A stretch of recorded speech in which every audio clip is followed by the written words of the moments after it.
হিন্দু পুরাণ অনুযায়ী যখন অসুর রাজা মহিষাসুর দেবতাদের স্বর্গ থেকে তাড়িয়ে দেয় তখন দেবতারা খুব এক মহান দেবীর সৃষ্টি হয়, তিনি মা দুর্গা।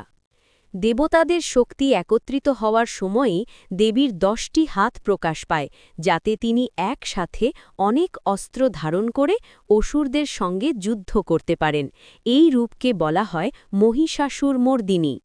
দেবীর সব হাতে বিভিন্ন দেবতাদের দেওয়া অস্ত্র ছিল।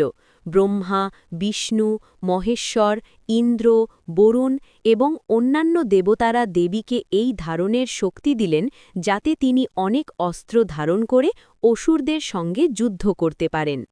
দেবীর 10টি হাত এই কথা প্রকাশ করে যে তিনি অনেক শক্তিশালী ছিলেন এবং একসাথে অনেক দুষ্টুকে দমন করার ক্ষমতা রাখতেন।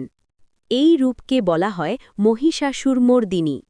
শিব ত্রিশূল, বিষ্ণু সুদর্শন চক্র, ব্রহ্মা বেদ বা জপমালা, জ্ঞান ও শক্তির প্রতীক, ইন্দ্র বজ্র, বরুণ শঙ্খ, অগ্নি শক্তি অস্ত্র, অগ্নিশক্তি, বায়ু ধনুক ও বাণ, কুবের গদা, যম দণ্ড বা কালদণ্ড, হিমালয় সিংহ, বাহন ও তলোয়ার।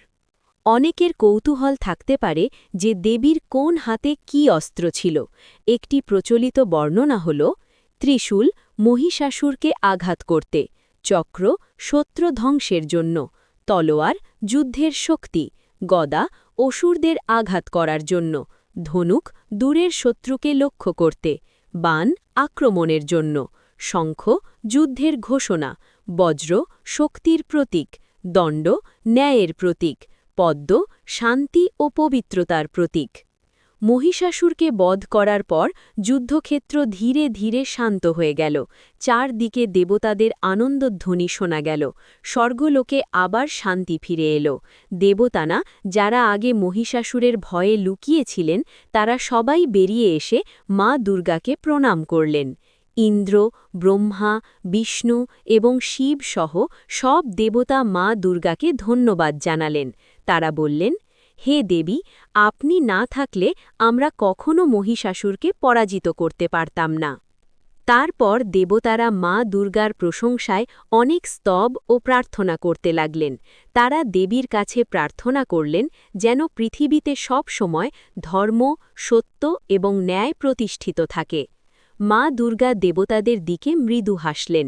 তিনি বললেন, যখনই পৃথিবীতে অন্যায় অত্যাচার ও অশুভ শক্তি বাড়বে তখনই আমি আবার বিভিন্ন রূপে জন্ম নিয়ে পৃথিবীকে রক্ষা করব। এই কথা শুনে দেবতারা নিশ্চিন্ত হলেন। বলা হয় প্রথম বড় করে দুর্গাপূজা করেছিলেন রাজা সুরথ ও বৈশ্য সমাধি। তারা মা দুর্গার উপাসনা করে আশীর্বাদ পেয়েছিলেন। সেই সময় থেকে ধীরে ধীরে দুর্গাপূজা মানুষের মধ্যে ছড়িয়ে পড়ে। মানুষ দেবীর যুদ্ধের 9 দিনের শ্রমণে নবরাত্রি পালন করতে লাগল। এই 9 দিনে দেবীর 9টি রূপের পূজা করা হয়। 10ম দিনে মহিষাসুর বধের বিজয় স্মরণ করে বিজয়া দশমী পালন করা হয়। পূজা শেষ হলে মানুষ দেবীর কাছে প্রার্থনা করে, মা আবার আগামী বছরে ফিরে এসো। তারপর দেবীর প্রতিমা নদীতে বিসর্জন দেওয়া হয়। এটাকে বলা হয় বিসর্জন। এতে বোঝানো হয় যে দেবী আবার স্বর্গে ফিরে গেলেন, কিন্তু তার আশীর্বাদ পৃথিবীতে রয়ে গেল। কাহিনীর শিক্ষা। মা দুর্গার এই কাহিনী আমাদের শেখায় অহংকার ও অন্যায়ের শেষ ভালো নয়। সত্য ও ধর্ম সব সময় জয় হয়। শক্তি ও সাহস দিয়ে অন্যায়ের বিরুদ্ধে দাঁড়াতে হয়। এই কারণেই মা দুর্গাকে বলা হয় অশুভ শক্তির বিনাশকারী ও শুভ শক্তির প্রতীক।